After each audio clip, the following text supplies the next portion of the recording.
Last month, I posted a poll asking my viewers to rank the Soulsborne soundtracks on a scale of 1 to 10, so I could figure out which of these soundtracks is my community's favourite. From Shunsuke Kida's experimental Demon Souls, all the way up to Nightreign's bombastic dynamic themes from Shoei Mizawa and others, and every composer in between. These soundtracks are all stunning works of art. So let's rank them. Now, I'm no expert in musical theory, I'm coming at this purely from the perspective of a player, and how these tracks relate to me while playing each game. And for each entry, I'll also touch on a couple tracks that are the favourites of the voters who voted in the form. So let's jump in with... At number 9, we have the Demon Souls PlayStation 3 soundtrack, which scored a total average of 5.14 out of 10. As mentioned in the intro, Shunsuke Kida was the lead composer for FromSoft's first Soulsborne title, taking a very grounded approach with the game's music. Something I immediately notice is the very distinct placement of certain types of instruments depending on the track. Almost every boss theme in the game have these harsh drum beats that cut through and provide a nice bass for the rest of the music, often accentuated with brassy instruments to give each theme a sense of eeriness, that something isn't quite right. Some of these tracks do come off a tad goofy though. The Tower Knights theme laughs at you the entire time, mirroring the energy of the fat official who set up the trap of that boss fight to slay you. Both the Adjudicator and Dirty Colossus have such exaggerated brass notes that it wraps their themes around from being silly to also having this ominous twinge to them, even if the Dirty Colossus low-key makes it sound like it's farting constantly. You do get a little tease into the grandiose here with Old King Alant's theme, the organ absolutely hammering home the finality of his boss fight, an instrument I've always associated with climactic showdowns ever since Ocarina of Time. But the game also knows when to pare back, like with the beautifully calming Maiden in Black theme, combining the silence between the notes with the melodic plucking of the strings to provide a sense of safety, with her theme also being a leitmotif for the character creation OST composed by Yuji Takanoichi, which is so ethereal in nature, so healing and calming, like a dream on the edge of your thoughts. What I find interesting about Demon Souls' original OST is how it shows a clear divide between the people who enjoy or dislike the soundtrack. The lovers appreciate the sheer atmosphere it provides, while on the other end, some consider it to be weirdly childish with its instrumentation, as one voter put it. I definitely disagree with the soundtrack feeling childish. More so, it just takes cues from an older form of music, one inspired by traditional dark fantasy before our bombastic orchestras and homogenized soundtracks we see in gaming today came about. I'd be remiss if we didn't mention the most popular theme with my voters by far though, Maiden Estrella. The slow subtle melody of the harpsichord draws you in, getting you used to the theme before the strings cut in to give the track a small oomph. But more importantly, this track doesn't feature the drums of the harsh bass line that a majority of the other boss themes feature. It's a subtle push in the direction that this is one boss we're supposed to feel bad for fighting, and the way they slyly pull that off with their instrumental choices is genius. Now look, I won't pretend that Demon Souls is my favourite OST, I'd probably also have it at the bottom of my list, but we need to bury this preconceived notion people have that Demon Souls' soundtrack is childish and amateur in comparison to what we're used to nowadays. It is just two very distinct, different styles, and they are all completely valid. And interestingly enough, our next entry in this video gives us the perfect point of comparison, as...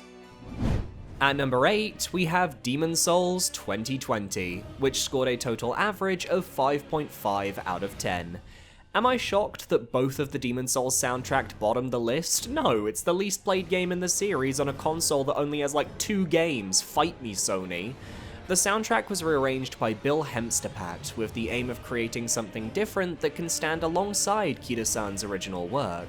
He didn't want to try to replace the talent of the original OST, given, they were brought up on completely different musical backgrounds. Demon Souls 2020 features an orchestral OST in the same vein as more recent Soulsborne titles, and yet I've always had this nagging feeling that there's a certain spark that's been missing from this version, something that in-house FromSoft has nailed over the years, and I can't quite explain it. I think it's to do with how video game music is there to complement in-game moments. Let's take two examples here. One I feel is done right, and one I feel is done wrong. Starting with our friend the Adjudicator, let's first have a listen to Kita's theme from the PlayStation 3, and then we'll listen to the remake theme.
Despite being a little more grandiose, I like that the remade theme follows the same melody as the original track.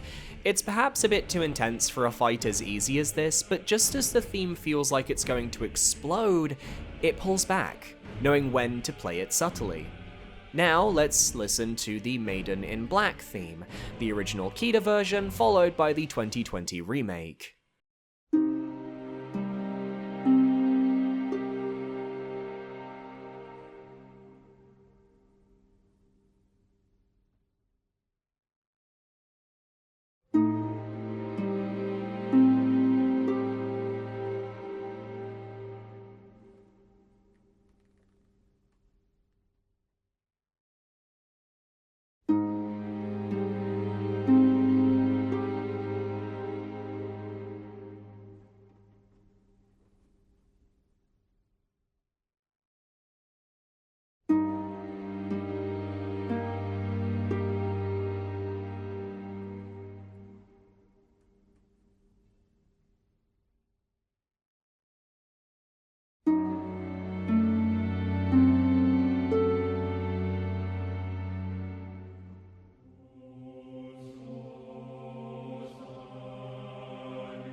What I always loved about the original was the silence.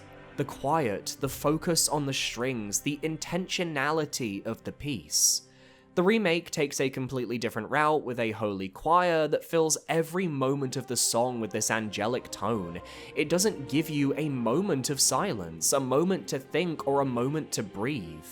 And on its own, that is completely okay. It's a wonderful composition with a ton of levels that keep you engaged from start to finish, but compare it to any in-house FromSoft hub theme and you realize it misses the mark. They rarely use vocalists for their hub themes, but when they do, it's often a single soloist with particularly haunting vocals like Bloodborne's Moonlit Melody or Dark Souls 3's Firelink Shrine. Having a full choir gives the impression of life, or tons of people getting together to sing, when we're in a hub that is distinctly devoid of life, save the few people on the ground floor. It changes the energy and rips me out of that isolation. I can't fault players for preferring what they're used to, and as Bill Hempsterpat mentioned, they never wanted to replace the original soundtrack. but I do think they needed a bit more variance in how they used the orchestra. But hey, let's end on a positive note, because the most popular track of the remake was Flame Lurker, who was one of the few bosses that honestly deserved the epic treatment. The original was heavy on the brass and drums, but didn't have the impact that such a difficult boss deserved. The remake though? They threw that gauntlet down, with some of the new melody reminding me of Ludwig's theme from Bloodborne. It's in there if you take a listen. Not every boss in Demon Souls needed this treatment, but I'm glad Flame Lurker took the opportunity and ran with it. At number 7, we have Dark Souls 2, which scored a total average of 6.15 out of 10. Composed by Motoi Sakuraba and Yuka Kitamura, the soundtrack of this game is bloated. There are a lot of boss fights, meaning a lot of original themes that had to be composed, meaning many of them get lost in the source, unable to find purchase. If you put a gun to my head and asked me to hum the Last Giant, Dragon Rider, Flexile Sentry, or even some of the great soul fight themes, I couldn't tell you with any confidence what they sound like, and this might be the only game in the series where I have that issue consistently. But then you have the opposite side of the coin, themes that for whatever reason stick in your mind. The Ruined Sentinels theme is shared with the Smelter Demon, bombastic and intense, which matches the energy of both fights perfectly. Aldia's theme is somber and eerie with the shockingly quiet tones for a final fight. Every boss theme from the 3 DLCs are these epic tracks of overcoming great adversity, from Sin to Fume Knight to Burnt Ivory King. And yet where I think Dark Souls 2 has always shone brightest is in the quieter moments. There are 3 tracks, all of which were discussed by our voters, that I really want to touch upon today. The first is the one we all know and love, the hub theme of Majula, which is the most iconic piece of music from the entire game. It is safety. It is nostalgia. It conveys this sense of warmth on the edge of this decaying land. The Celesta might be one of my favourite niche instruments for the tones it creates for this track. The second I want to discuss is the main theme on the menu. I've always been fascinated by the chanting at the start, which sets you off with this bang before the haunting piano and dreamlike backing sounds pair in. It's atmospheric, and compared to the main themes of future titles like Dark Souls 3, Sekiro Shadows Die Twice, and Elden Ring, it's an entirely different tone.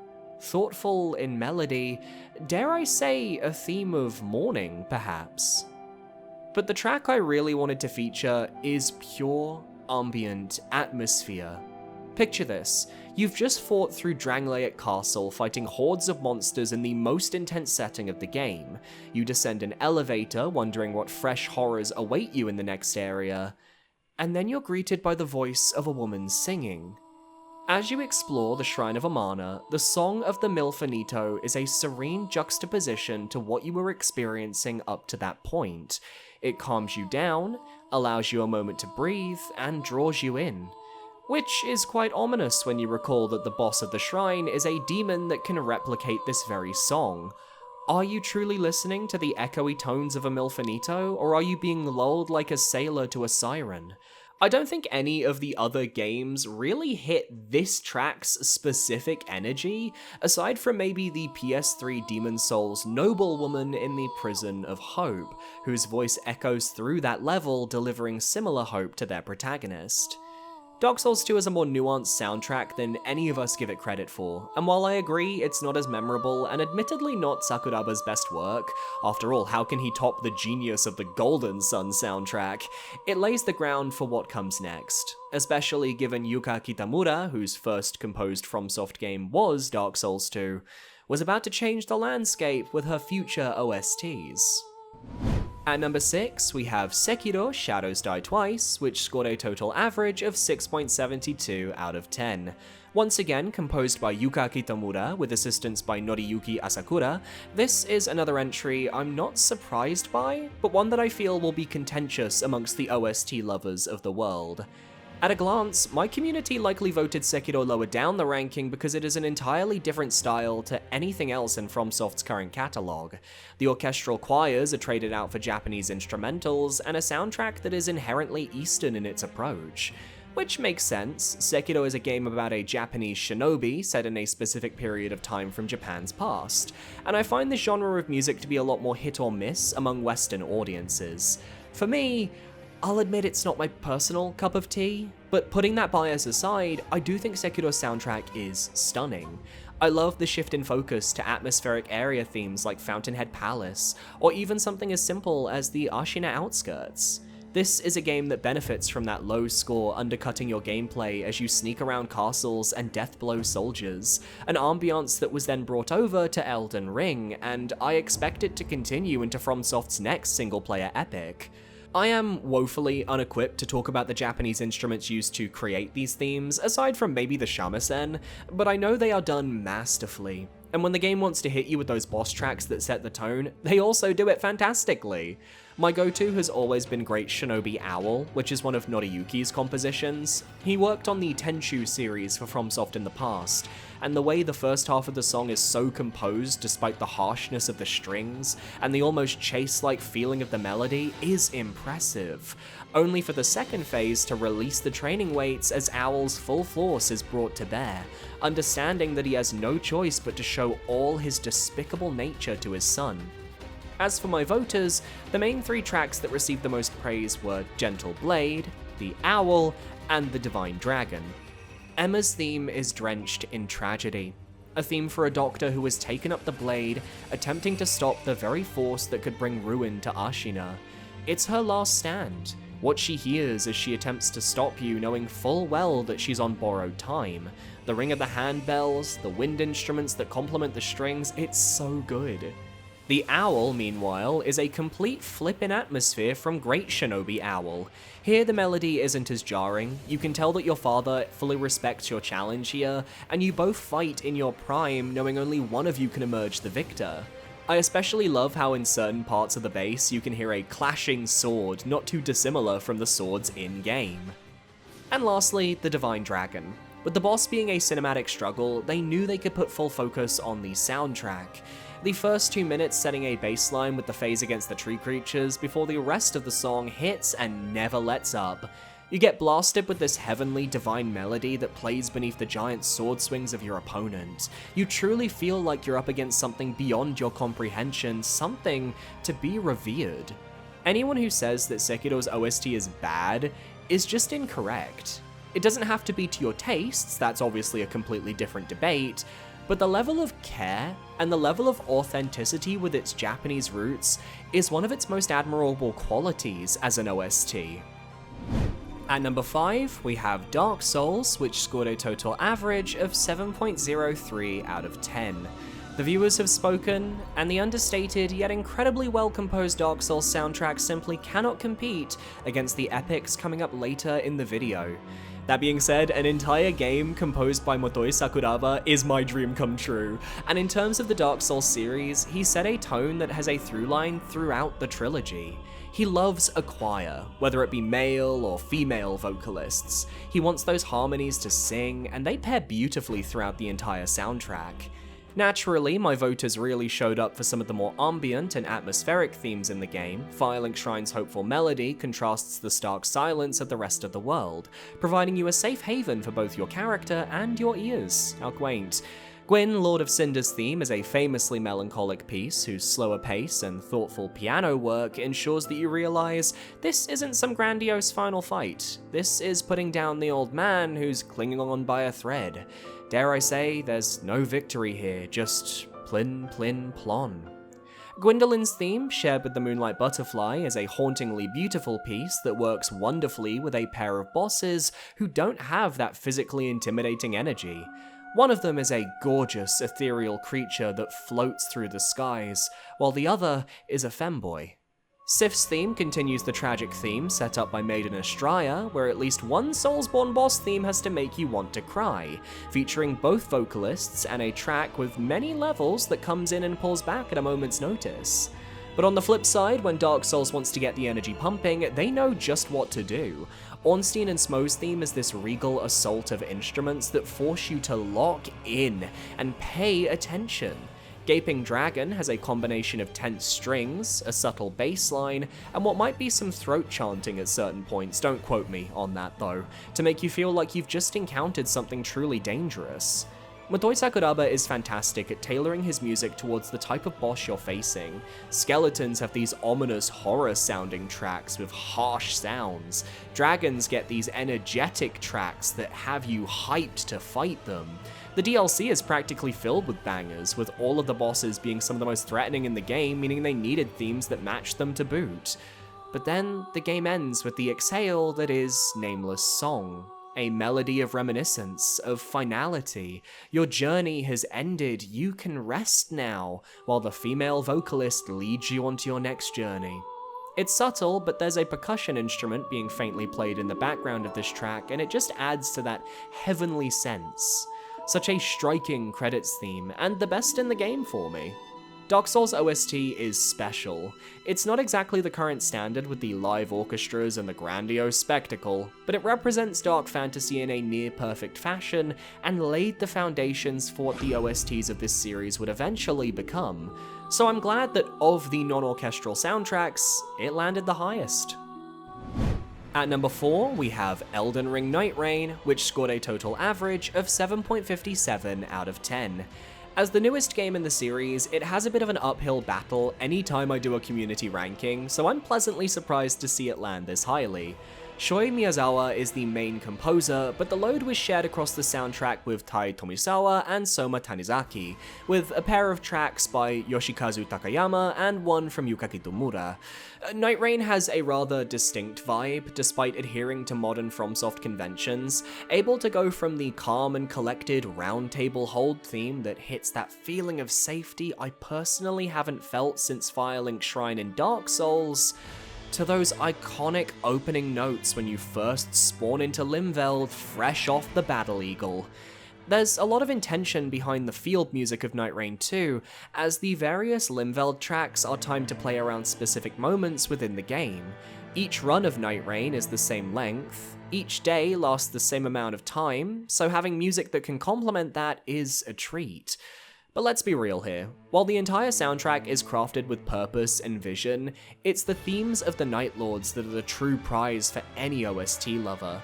Each of their battle themes is at minimum 5 minutes long, with the lengthiest being a whole 10 minutes, and not a single theme flops. You have the opening part of each Night Lord theme, which focuses on the first part of the fight. It introduces their signature melodies, eases you into the battle ahead. Then there's usually a shift in the theme, signified by the arenas changing to reflect the Night Lords and their power, which often results in the most iconic parts of every given Night Lord track. Finally, each theme has a third phase that is only used within their Everdark fights. Yeah, we knew there were unused portions of the boss themes when the game first came out, and it turns out they were being held back for optional challenge content. Of these Night Lord themes, there was one standout that everyone wanted me to talk about. Caligo, Miasma of Night. Soma Tanizaki, you ate and left no crumbs. The use of the piano pairs beautifully with the orchestral icy sounds given to this ancient dragon, while the accompanying melody hits you with the grand sweeping energy befitting of Caligo's stature. I especially love how the music quietens down when Caligo goes to use either of her two giant arena-wide blasts, especially the frost attack as you hear the cracking of ice above you, unaware you're about to get crushed. Then phase 2 hits and the main melody becomes more pronounced with the choir, and the instruments getting louder and more interesting, until you hit this moment, often paired with Caligo's meteor attack, which is the universal part of the fight where everyone loses their minds.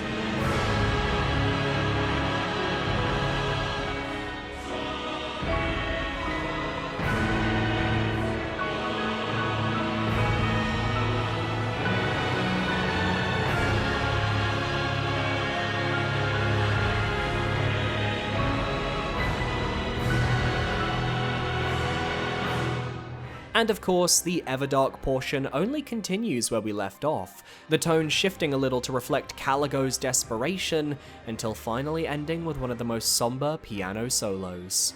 Every Night Lord theme could be analysed like Caligo, because they are all absolute bangers, but I can't not end this segment without throwing Libra's theme into the mix. Shoi Miyazawa, I didn't know what goes on in your mind when composing, but I can only assume you were in a place when creating Libra's theme. It immediately pressures you with harsh sounds, accompanied by a large range of instruments played completely out of melody. You never find safe purchase while listening, even as the out-of-tune glockenspiels come out to play. Percussion? More like concussion, and I mean that in the best way. It slowly speeds up in the second phase, chasing you down like Libra does when he goes golden during the fight, and then his Everdark portion is like the composer went absolutely feral. Absolutely no rhyme or reason in the madness, which works perfectly. I could go on, but each entry can only be so long in this video, so if you'd like to see me listen and rank the Night Lord themes, let me know down below. Anything to get Nightreign out there a bit more. At number 3, we have Dark Souls 3, which scored a total average of 8.51 out of 10. The top 3 in this video are less than 0.20 points apart, but Dark Souls 3 is the first to fall. Yuka Kitamura is the primary composer here, with Dark Souls 3 being the first game to blow her into the stratosphere with Souls fans. Motoi Sakuraba composed a handful of the boss themes as well, with Tsukasa Saito and Nobuyoshi Suzuki composing a track as well. I guarantee that when you think of Soulsborne soundtracks, your mind will go to one of the themes from Dark Souls 3. After all, it has the most famous piece of Souls music on the internet, the second phase of Vort's theme, whose sudden aggression that coincides with his charge attacks became a meme format for many a video of a child crying as a Grandmaster chess champion comes to ruin his day.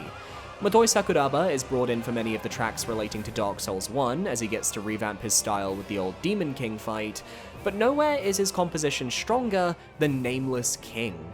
I've grown up with Sakuraba's battle themes. Again, listen to any of his Golden Sun battle compositions, then come back to Nameless King and you'll see, oh, there's a through line here. The first half goes insanely hard, especially around this point.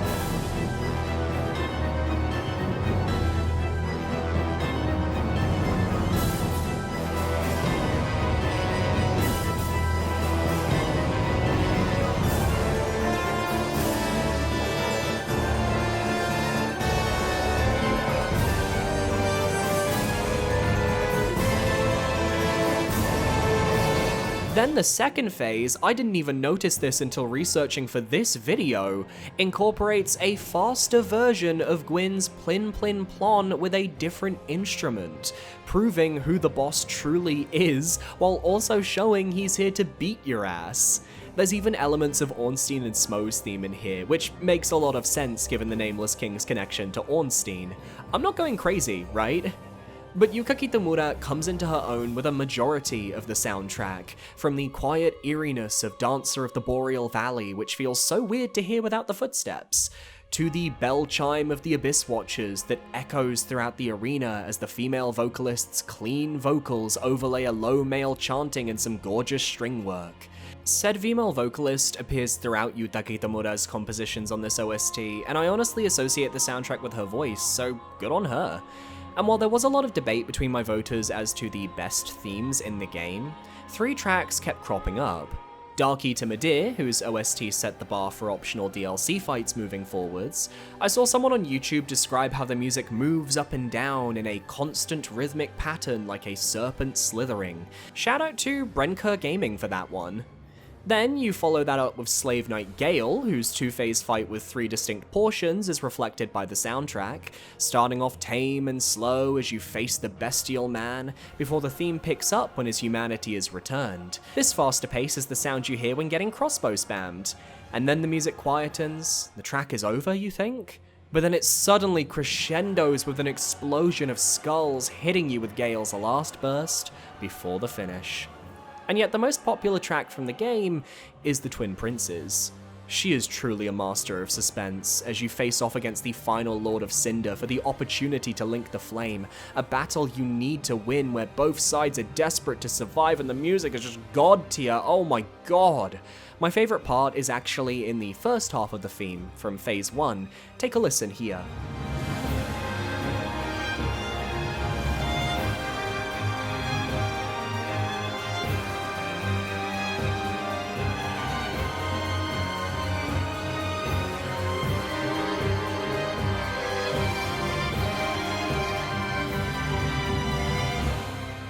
Those strings forming that melody are just ear candy for me, and the way it cuts off into the calm right after instead of going louder is such an inspired choice that makes the moment later on where it does get grander more impactful. At number 2, we have Bloodborne, which scored a total average of 8.65 out of 10. 6 different composers worked on Bloodborne's soundtrack: Ryan Amon, Tsukasa Saito, Yuka Kitamura, Nobuyoshi Suzuki, Chris Velasco, and Michael Wandmacher. With 6 different composers, it's even more impressive that this game's OST as a full package is one of the most cohesive in all of gaming. No expense was spared to get the gothic Victorian horror energy just right, and with the composers being given the chance to work with a 65-piece orchestra and a 32-member choir, this spawns some of the most iconic themes FromSoft's ever created.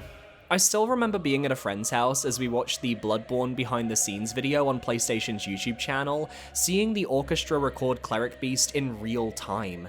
That look behind the curtain was such a special moment, and while the music itself is fantastic, Bloodborne's style comes into its own with the choir.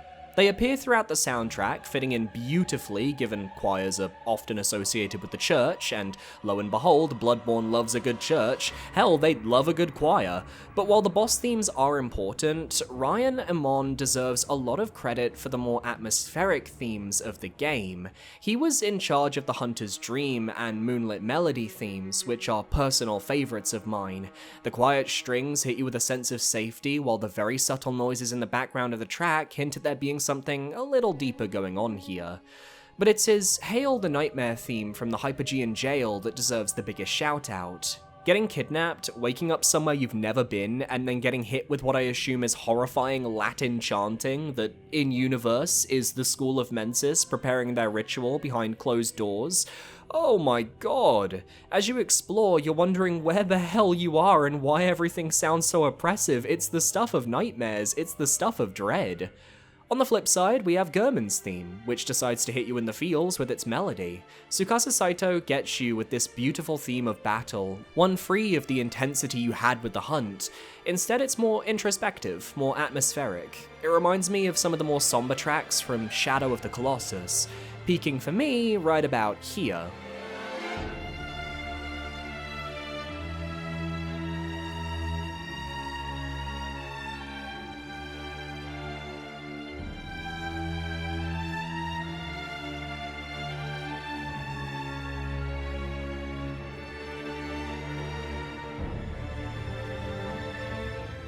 This melody is then repeated towards the end of the track, with the choir popping in for one last "hello, how are ya?" The build-up throughout is phenomenal. But there is one track that clearly outweighs any other in the soundtrack, and it's Ludwig the Holy Blade. It's in a league of its own. Though I want to give a quick shout out to The Living Failures, also composed by Nobuyoshi Suzuki, which is actually peak in its own right. People just didn't realize it at first because it's accompanying a kind of mid-boss fight. Back to Ludwig though, you can tell from a technical perspective how good his theme is. The subtlety of the strings near the start is great, introducing his melody without any other instruments overpowering it, so that when more of Bloodborne's orchestra gets involved, you can follow along. It's chaotic and ominous, reflecting his mental state in the first half. We all know though that we're here for the cutscene build up into Phase 2, ramping up the tension as we have no idea where it's aiming to go until that drop hits, and Ludwig starts blasting his Moonlight Greatsword all across the room. The theme becomes cohesive, angry yet determined, and that's exactly what we wanted to hear. Other iconic tracks include Lawrence, the First Vicar, really wish I had time to talk about that one, Lady Maria, The Hunter, Lullaby for Murgo, all tracks that continue to emphasize the themes of Bloodborne perfectly. Yet Bloodborne just barely pales for my viewers in comparison to... At number 1, we have Elden Ring, which scored a total average of 8.72 out of 10. As you can see, my viewers love a good orchestra, and why not pick the game with the most variety to choose from? After all, Elden Ring feels like a culmination of everything FromSoft worked on up to that point, and with Shadow of the Erdtree added to the mix, the package is even brighter. Composed by Shoei Miyazawa, Tai Tomisawa, Tsukasa Saito, Yoshimi Kudo, and Yuka Kitamura, this massive soundtrack and the DLC that followed are complemented by these composers' signature styles they developed while working at FromSoft. Perhaps I'm the only person who cares about the ambient tracks when you're exploring the overworld, but I love these quiet little themes that play as I venture out into the lands between. The Limgrave one has a brief moment that actually reminds me of the old Minecraft music from back in the day, and these tracks extend to the Legacy dungeons, with the twinkling magic sounds of Rea Lucaria, and the low ominous strings of the Volcano Manor. They all complement the moment-to-moment gameplay perfectly.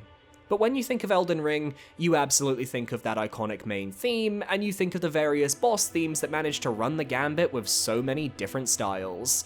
In the same game, we have the sheer beauty and tranquility of the regal ancestor spirit by Yuka Kitamura, which aims to revere the boss you're fighting with a calmness that nowhere else has, juxtaposed with something like Yoshimi Kudo's Lich Dragon Fortisax, which pops off with an almost church organ-like quality with the choir, the intensity, the drama. What a truly magnificent game we're playing right now. Every shard bearer hits with their own perfectly designed OSTs to accompany their fights. Godric rockets up the intensity from the get-go, attempting to intimidate and having a surprisingly similar sound with the choir to Ludwig from Bloodborne, but it doesn't hit as hard because we know he's completely full of himself. Renala's is twinkly and ethereal, befitting of her water-strewn arena and her magical prowess. Moog is giving Lawrence the First Vicar realness, but with a more powerful orchestra behind him as those high notes and that distinctive melody of his kicks in.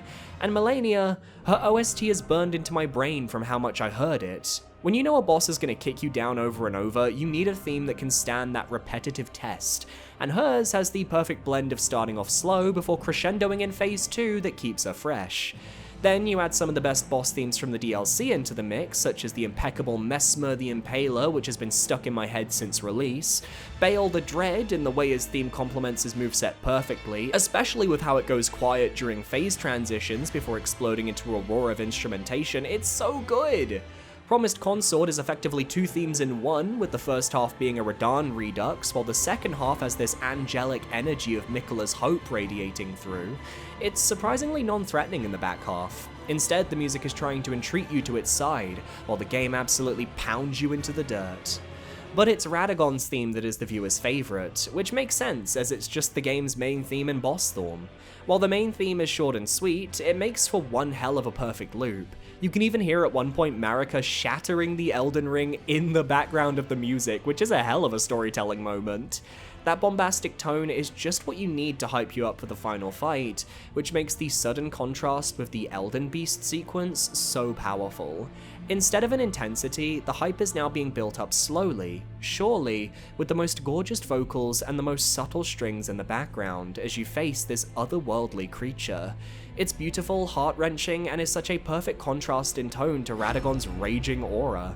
At the end of the day, my viewers voted and they decided that Elden Ring had their favourite soundtrack. Though fun fact, when I asked my viewers which Soulsborne game had their favourite single music track, it was actually Bloodborne that came out on top with 36.6% of the vote, with Ludwig the Holy Blade being the favourite, followed by Dark Souls 3 at 18.8% and Elden Ring with 16.7%. Which means that while those two games had higher individual highs, the entire package of Elden Ring is what allowed it to come out on top. Now I'm gonna go and figure out some easier topics to talk about because, oh my god, this script took so goddamn long. Adios.